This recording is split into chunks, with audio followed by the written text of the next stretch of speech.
Hola, ¿cómo están? Qué gusto saludarlos nuevamente. Gracias por mantenerte con nosotros, tomando estos tiempos para estudiar. Ahora en estas últimas semanas estamos abordando este tema que le he llamado ¿Cómo es la Iglesia de Cristo? Y hemos estado comentando y mencionando varias características. Pero solo quiero tomar un minuto para agradecerles mucho su constancia, agradecerles la diligencia, agradecer que junto con nosotros podamos estar repasando, porque creo que muchas de estas cosas las sabemos, las hemos oído, las hemos leído en las escrituras, pero siempre es bueno estar recordando, porque esto nos ayuda a volver a enfocarnos si es que por alguna razón nos hemos desenfocado. Y también hemos estado comentando desde un principio, cuando comenzamos este estudio, hemos definido qué es la Iglesia de Cristo y hemos sido claro por lo que la palabra de Dios nos enseña, que la Iglesia de Cristo no es una organización, no es una organización religiosa, no es un sistema religioso.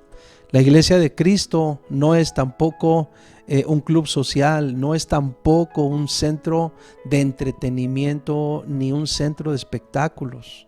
No, la Iglesia de Cristo, como lo dice, es la iglesia, es el grupo de personas que están consagradas a Dios. De hecho, cuando definimos lo que es la Iglesia de Cristo, mencionamos que la Iglesia de Cristo es la congregación, la asamblea o un grupo de personas llamadas a consagrarse a Dios para cumplir el propósito de Dios, que es la salvación de todos los hombres, con una fe definida, con una cabeza reconocida, la cual es Cristo.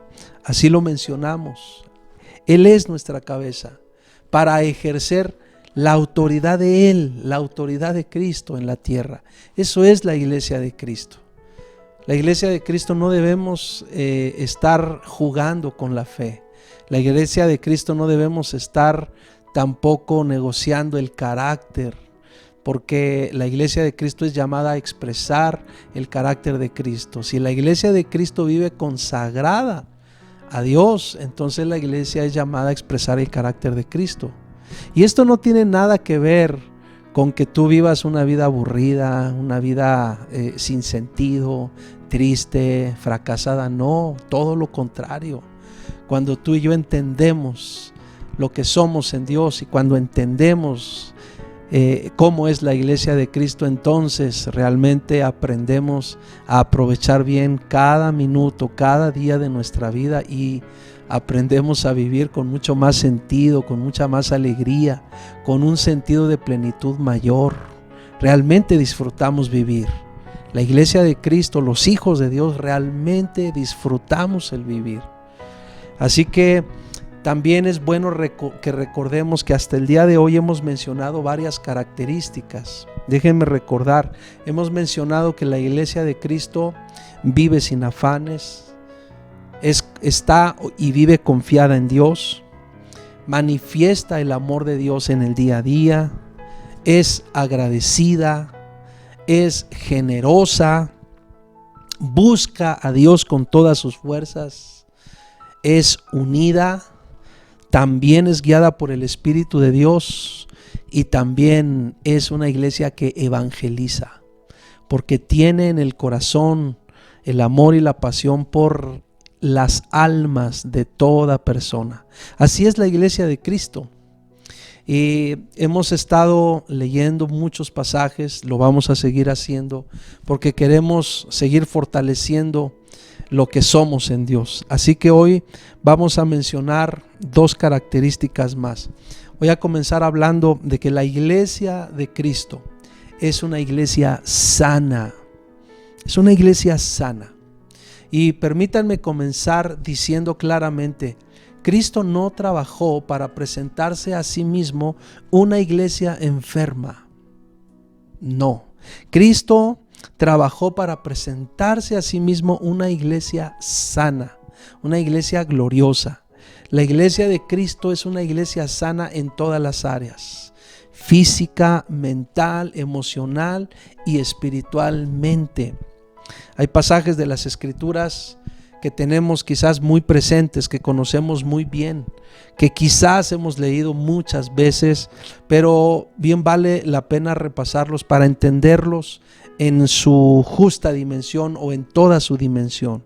Déjenme comenzar invitándoles a que me acompañen a leer Isaías 53, los primeros 5 versículos. Y voy a hacer énfasis particularmente en los versículos 4 y 5. Dice la Escritura así: ¿quién ha creído a nuestro anuncio? ¿Y sobre quién se ha manifestado el brazo de Jehová?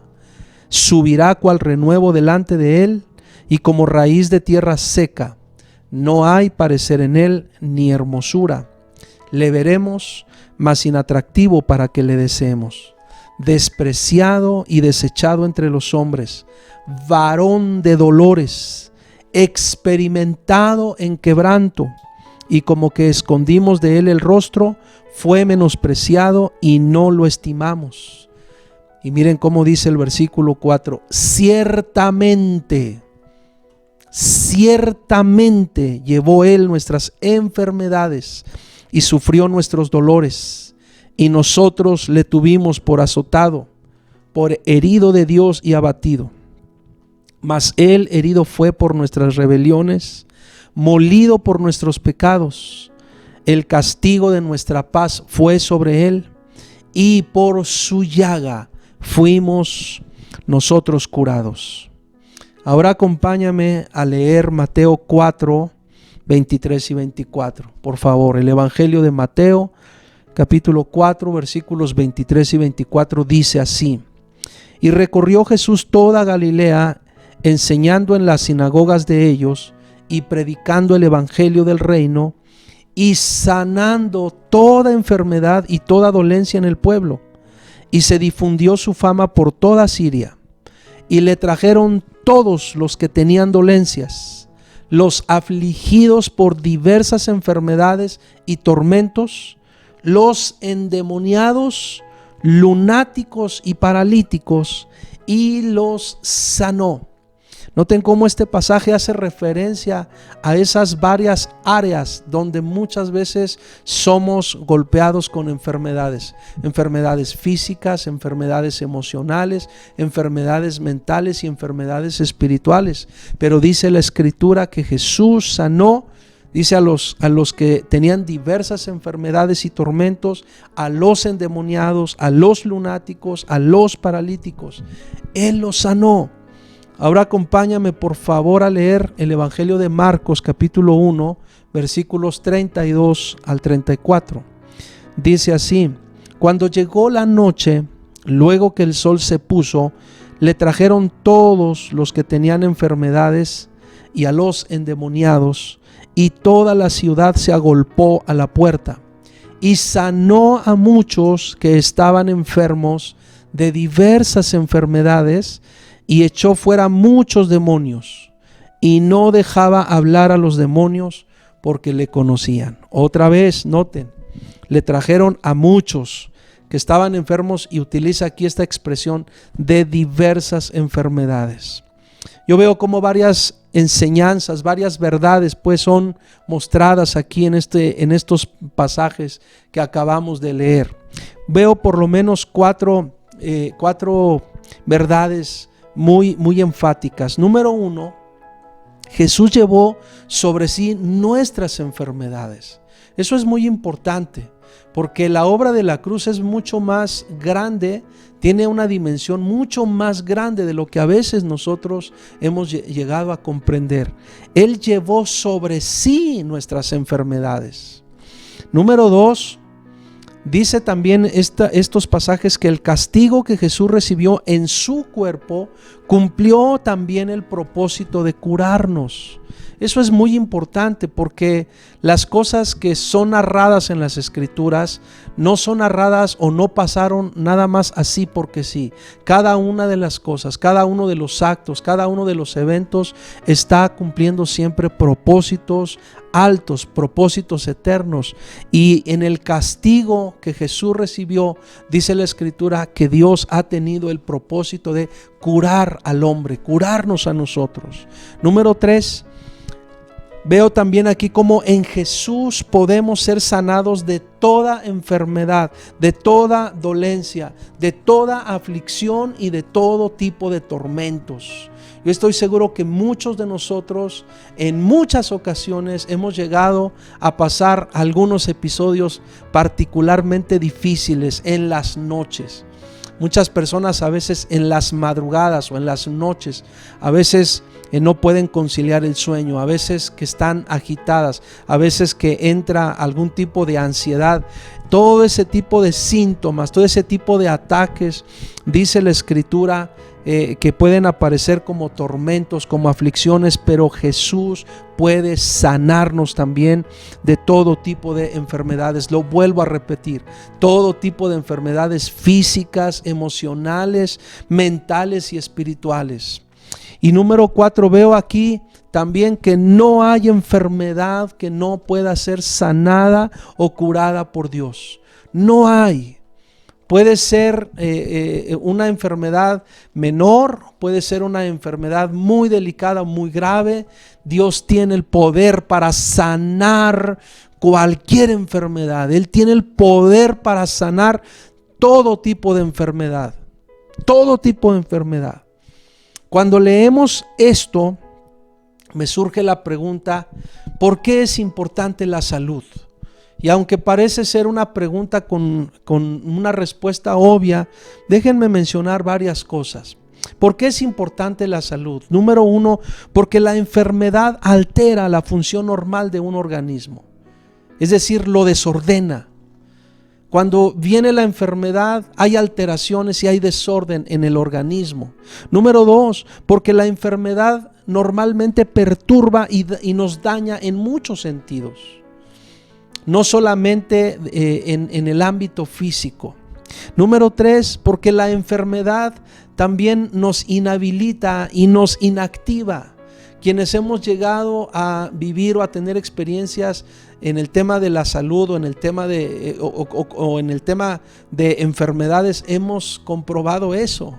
Cómo tú puedes tener quizás un deseo, un sentir en tu corazón, pero cuando la enfermedad te toca, cuando la enfermedad te golpea, te inhabilita y te inactiva. Y también me doy cuenta cómo la enfermedad trastorna y debilita impresionantemente. Y lo menciono porque cuando la enfermedad aparece, consume mucho las emociones, consume mucho la economía y aún llega muchas veces a consumir la fe. Hay muchas personas que se llegan a sentir muy vulnerables en su fe, así como lo llegan a experimentar con sus emociones o con su economía, también en la fe. Hay muchos trastornos que se generan, muchísimas cosas. Yo puedo decir, ¿verdad? Nos ha tocado pasar en varias ocasiones situaciones así y sabemos lo que significa estar enfrentando una enfermedad. Pero miren, contrario a eso, cuando tú tienes un buen estado de salud, estamos contestando por qué es importante la salud. Cuando tú tienes un buen estado de salud, tienes fuerza, tienes ánimo y tienes confianza. Básicamente esas tres cosas, ¿no? Fuerza, ánimo y confianza. Y entonces eso te permite levantarte, te permite fortalecerte o sentirte fortalecido para trabajar, para emprender, para crecer, para vivir, para disfrutar cada una de las cosas que haces. Es muy importante la salud. Estaba recordando cómo en el libro de Daniel, en el libro del profeta Daniel, en el capítulo 4, ahí se narra la caída del rey Nabucodonosor. Pero esa caída vino cuando, a causa de la soberbia en su corazón, le fue arrebatada la salud y cayó en una terrible enfermedad que lo hizo hasta perder la razón y, dice ahí el texto, literalmente comportarse como un animal. hasta que reconoció y glorificó a Dios, al Rey del cielo, hasta que reconoció que todas las obras de Dios son verdaderas, que todos los caminos de Dios son justos y que Él puede humillar a los que andan con soberbia. Mira cómo dice Daniel 4:37. Por favor, acompáñame. Daniel 4:37 dice: ahora yo, Nabucodonosor, alabo, engrandezco y glorifico al Rey del cielo, porque todas sus obras son verdaderas y sus caminos justos, y Él puede humillar a los que andan con soberbia. Entonces, cuando hay soberbia, tengamos mucho cuidado, mucho cuidado. Porque claro que hay enfermedades que vienen a nuestra vida que son directamente un trato de Dios con el tema de nuestro carácter, con el tema del cómo nos estamos nosotros comportando. Y hay que tener muchísimo cuidado con la soberbia, con el envanecimiento, con el orgullo. Ten mucho cuidado con eso. Pero miren, también veo otras cosas que son muy interesantes al estar leyendo en las Escrituras. Veo cómo la enfermedad también te puede mantener alejado del servicio. Un hijo de Dios ama mucho servir a Dios. Un hijo de Dios disfruta el servir a Dios y servirlo de diversas maneras. Pero estaba leyendo Mateo 8, 14 al 17 y miren cómo dice Mateo 8, 14 al 17. Dice: vino Jesús a casa de Pedro y vio a la suegra de éste postrada en cama con fiebre. Y tocó su mano y la fiebre la dejó, y ella se levantó y les servía. Y cuando llegó la noche trajeron a él muchos endemoniados, y con la palabra echó fuera a los demonios y sanó a todos los enfermos. Noten por favor y pongamos mucha atención en eso. Dice: con la palabra echó fuera a los demonios y sanó a todos los enfermos. Con la palabra. Versículo 17: para que se cumpliese lo dicho por el profeta Isaías cuando dijo, noten el pasaje que leímos hace un momentito, Él mismo tomó nuestras enfermedades y llevó nuestras dolencias. Noten cómo ahí se ve cumplida esa palabra de Isaías. Es muy importante eso, muy importante. Ahora volvamos un poquito a esos primeros dos versículos que leímos ahorita, el 14 y el 15. Noten cómo la suegra de Pedro dice ahí que estaba en cama, tenía fiebre, y evidentemente eso la mantenía alejada del servicio. ¿Qué hizo la suegra de Pedro inmediatamente después de que Jesús la sanó? Dos cosas: se levantó e inmediatamente retomó su servicio. Entonces, eso es muy interesante, porque una manera de impedirte, de bloquearte tu servicio a Dios, muchas veces llega a través de la enfermedad. Pero debemos de recurrir a nuestro Señor, recibir su sanidad y levantarnos e inmediatamente retomar nuestro servicio. Pero también observo cómo la enfermedad puede detener tu avance, y muchas veces tu avance personal, pero también el avance de un grupo. En Números capítulo 12, se narra cómo el pueblo de Israel no pudo avanzar sino hasta que María fue sanada de la lepra que le vino a causa de la murmuración que ella cometió en contra de Moisés, de su hermano Moisés. Los versículos 13 al 15 dicen lo siguiente. Números 13 al 15 dicen: entonces Moisés clamó a Jehová diciendo: te ruego, oh Jehová, que la sanes ahora. Respondió Jehová a Moisés: pues si su padre hubiera escupido en su rostro, ¿no se avergonzaría por 7 días? Sea echada fuera del campamento por 7 días y después volverá a la congregación. Así María fue echada del campamento 7 días. Y el pueblo, noten, y el pueblo, no solo ella, dice, y el pueblo no pasó adelante hasta que se reunió María con ellos. Cuando la enfermedad afecta a una persona, puede estar implicando también a muchos más. Me explico. Por eso es muy importante nuestra salud. Por eso es muy importante que tengamos mucho respeto por ese regalo que Dios nos ha dado, el regalo de la salud. Y por eso me atrevo en este momento a invitarte, a recordarte, a exhortarte. No tengas en poco tu salud. No subestimes nunca tu salud. No le restes importancia. No juegues con tu salud. No violentes tu cuerpo. La salud es un regalo de Dios que podemos y debemos cuidar y honrar. No solo cuidar, sino honrar. Recuerda, hermano, recuerda, amigo, Cristo no se entregó para presentarse a sí mismo a una iglesia enferma, trastornada, inactiva, inútil y mucho menos fuera de sí. Él trabajó y se entregó, dice la Escritura, para presentarse a sí mismo una iglesia gloriosa, santa, sin mancha, sin arruga ni cosa semejante. Él se entregó y trabajó para presentarse a sí mismo una iglesia sana. Una iglesia sana. Así es la iglesia de Cristo, una iglesia sana. Dios no se complace con ninguna enfermedad. Ese no es su propósito. Su propósito es vida para ti. El propósito de Dios es vida, es salud. El propósito de Dios es bendición para ti. Permíteme invitarte a que hagamos una breve oración, porque si tú estás enfermo o si tú has estado descuidando tu salud, yo creo que es muy importante que hoy, con todo mi corazón y con todo respeto, te invito, pidámosle perdón a Dios. Si hemos descuidado nuestra salud, si no hemos atendido nuestra salud, si hemos sido negligentes, si hemos sido desobedientes, si no hemos estado atendiendo esas señales que nuestro cuerpo nos da, si hemos descuidado tantas cosas que pudiéramos ahora mencionar.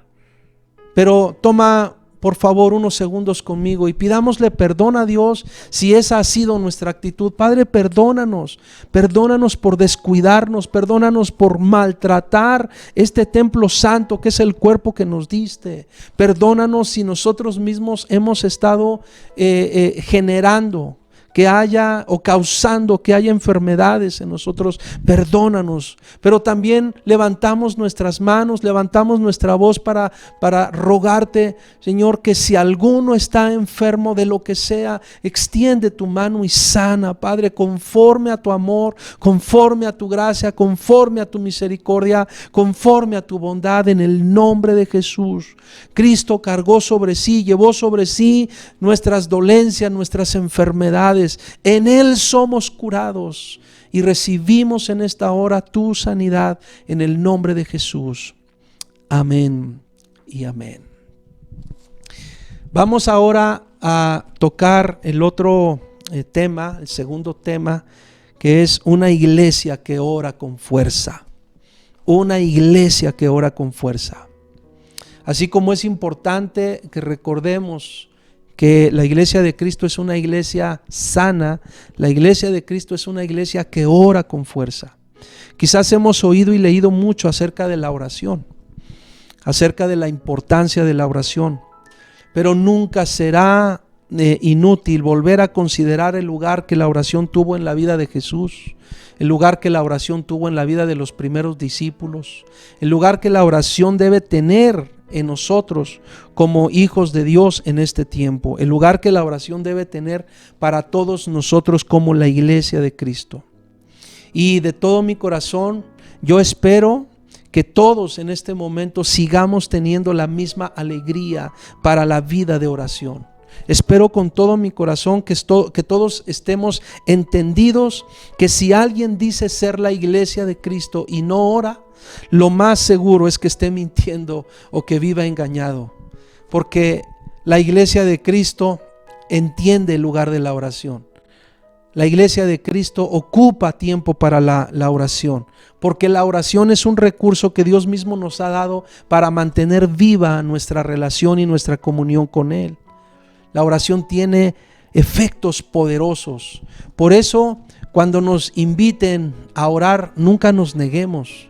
La iglesia de Cristo no se niega a orar.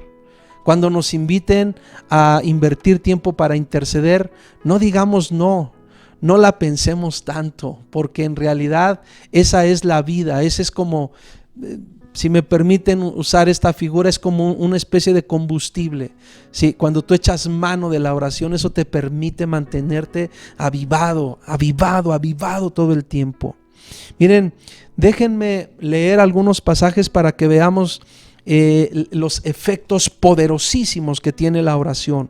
Acompáñenme a leer Hechos capítulo 12 versículos 1 al 12. Dice la escritura: en aquel mismo tiempo el rey Herodes echó mano a algunos de la iglesia para maltratarles, y mató a espada a Jacobo, hermano de Juan.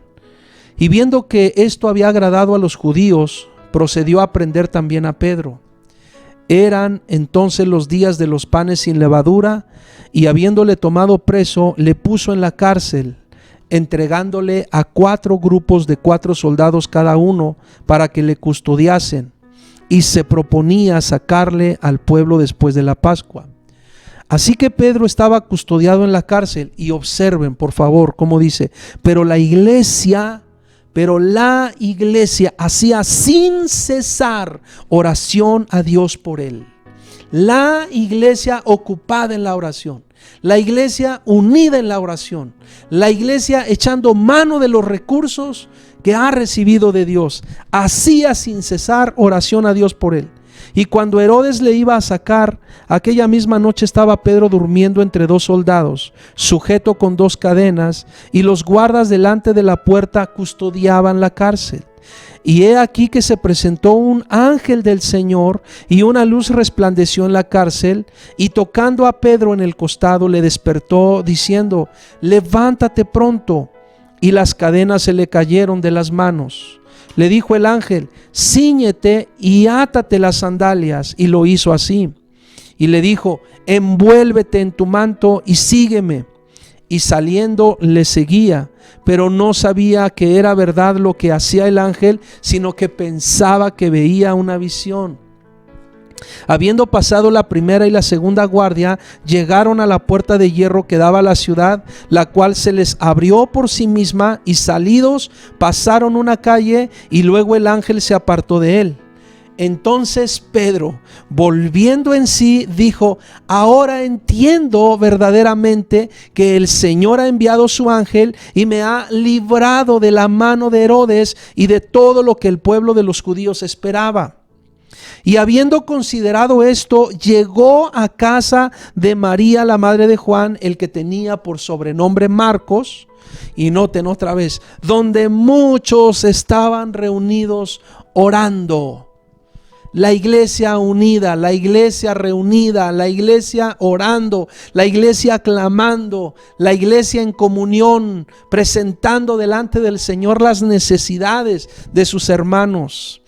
Hay varios principios acerca de la oración que son mostrados en este pasaje. Déjame mencionar 7. Número 1, la oración es fundamental para interceder por otras personas en todo tipo de situaciones. ¿Y sabes por qué? Porque donde nosotros no podemos llegar, nuestras oraciones sí llegan. Número 2, la oración nos permite ver la mano de Dios actuando sobrenaturalmente dentro de nuestros medios naturales. Número 3, mientras oramos podemos ser levantados y liberados de nuestras prisiones. Número 4, mientras oramos podemos oír la voz de Dios y conocer su dirección. Número 5, mientras oramos podemos vivir la realidad del Espíritu de Dios en nuestra vida, que llega, que nos guía, que nos habla, que nos dice: sígueme. Número 6, mientras oramos puede ser abierto nuestro entendimiento. Y número 7, mientras oramos podemos obtener victorias reales y grandes. Eso es lo que sucede cuando la iglesia ora. Eso es lo que sucede cuando la iglesia se pone de acuerdo, cuando la iglesia se une, cuando la iglesia se reúne para orar. Eso sucede cuando la iglesia le da importancia a la oración y no echa mano de la oración solamente cuando se encuentra en alguna dificultad, sino entiende la oración tal como la vivió nuestro Señor Jesucristo, como una forma de vida. Ahora acompáñame a leer Hechos capítulo 1, versículos 12 al 14. Dice ese pasaje: entonces volvieron a Jerusalén desde el monte que se llama del Olivar, el cual está cerca de Jerusalén, camino de un día de reposo. Y entrados subieron al aposento alto donde moraban Pedro y Jacobo, Juan, Andrés, Felipe, Tomás, Bartolomé, Mateo, Jacobo hijo de Alfeo, Simón el celote y Judas hermano de Jacobo. Y noten por favor otra vez: todos estos perseveraban unánimes en oración y ruego con las mujeres y con María la madre de Jesús y con sus hermanos. Lo que te acabo de mencionar, los primeros discípulos vieron un modelo en Jesús y simplemente lo replicaron. Simplemente lo imitaron, se apegaron al ejemplo de Jesús, siguieron los pasos de Jesús, hicieron de la oración no solo un recurso, sino su forma de vida. Eso es lo que tenemos que hacer de la oración, nuestra forma de vida. Mantuvieron su comunión con Dios echando mano de la oración y oraban con perseverancia, con persistencia y en unidad. Mira cómo dice Hechos 4:31: cuando hubieron orado, el lugar en que estaban congregados tembló, y todos fueron llenos del Espíritu Santo y hablaban con denuedo la palabra de Dios. La oración toca esferas impensables o inimaginables para el hombre. La oración realmente resuena en los cielos. La oración despierta nuestros sentidos espirituales. Por eso la verdadera iglesia de Cristo sabe orar con fuerza. La iglesia de Cristo no negocia la oración ni la intercambia. La iglesia de Cristo ora como Él nos enseñó a orar. La iglesia de Cristo vive la oración como Él la vivió. La iglesia de Cristo sabe que todo lo que pidamos en oración creyendo, lo recibiremos. Eso lo dice Mateo 21:22. La iglesia de Cristo sabe que todo lo que pidamos al Padre en el nombre de Jesús, Él lo hará para que el Padre sea glorificado en el Hijo. Eso lo dice Juan 14:13. La iglesia de Cristo sabe que la oración eficaz del justo puede mucho. Eso lo dice Santiago 5:16. La iglesia de Cristo obedece la orden dada por Dios en primera los Tesalonicenses 5:17, donde se nos dice: orad sin cesar, orad sin cesar. Por eso podemos decir, la iglesia de Cristo es una iglesia que ora con fuerza, pero también ora con entendimiento. La iglesia de Cristo sabe orar con fuerza, pero también sabe orar con entendimiento. Mira cómo dice 1 Corintios 14:15. ¿Qué pues? Oraré con el espíritu, pero oraré también con el entendimiento. Cantaré con el espíritu, pero cantaré también con el entendimiento. Por eso en esta hora te puedo decir cómo es la iglesia de Cristo. Es una iglesia sana y es una iglesia de mucha oración. Tengamos esos principios en nuestro corazón, en nuestra mente, y hagamos o echemos mano de ellos, porque estoy seguro que Dios se glorificará. Estoy seguro que Dios nos bendecirá. Haz de la oración no solo un recurso que uses cuando te encuentres en una dificultad. Haz de la oración tu forma de vida y vive sano todo el tiempo. Le ruego a Dios que Él nos bendiga. Le ruego a Dios que su palabra esté en nuestro corazón, esté en nuestra mente, y realmente podamos vivir como Cristo nos llamó a vivir, como es llamada a vivir la iglesia de Cristo, sana y con una vida de oración muy fuerte. Dios te bendiga.